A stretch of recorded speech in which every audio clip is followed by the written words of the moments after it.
सम्पूर्णमा नमस्ते। Share Nepal YouTube च्यानलमा हार्दिक स्वागत छ।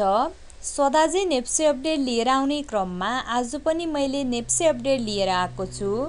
आज 2078 साल भदौ महिनाको 28 गते, यस्तै साताको दोस्रो दिन। आज नेप्से 0.27 अङ्कले चाहिँ बढेको छ र नेप्से 2947.42 अङ्कबाट आज नेप्से 2947.69 अङ्कमा चाहिँ पुगेको छ।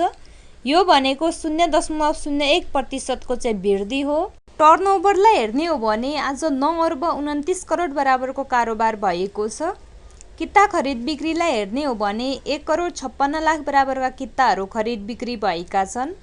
आज नेप्सेलाई हेर्दाखेरि नेप्से सुरुमा अलिकति बढेको देखिन्छ, त्यसपछि अलिकति घटेको पनि देखिन्छ र फेरि अलिकति बढेको पनि देखिन्छ। 11:37 देखि 2:43 सम्म नेप्सेलाई हेर्दाखेरि नेप्सेमा निकै नै उछालाको देखिन्छ। यसमा बढ्ने दरभन्दा घट्ने दर चाहिँ बढिरहेको देखिन्छ र अन्तमा आएर नेप्से 2947.69 अङ्कमा चाहिँ उकालो लागेर क्लोज भएको देखिन्छ। अब आजका टप गेनरहरूलाई हेरौँ।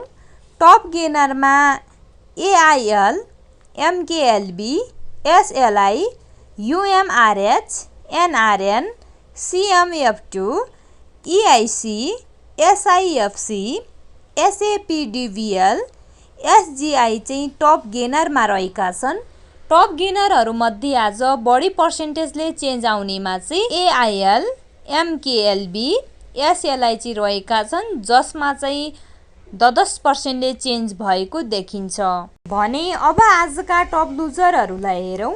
टप लुजरमा चाहिँ KPCL, EICPO, RRHP, GLH, UPCL, MHNL, UMHL, RHPC, राडी, AHPC चाहिँ टप लुजरमा रहेका छन्। सेक्टर वाइज हेर्ने हो भने आज ब्याङ्किङ सेक्टर चाहिँ 0.86%ले चेन्ज भएको देखिन्छ।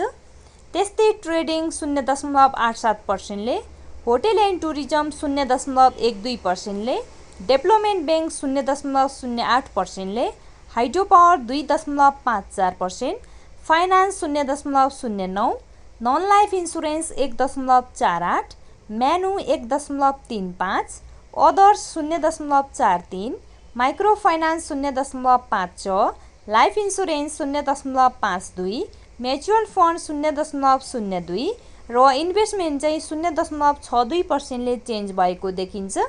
आज यी सेक्टरहरूमध्ये पोजिटिभ पर्सेन्टले चेन्ज आउने सेक्टरहरूमा चाहिँ banking, trading, hotel and tourism, development bank, finance, non life insurance र लाइफ इन्सुरेन्स कम्पनी चाहिँ रहेका छन्।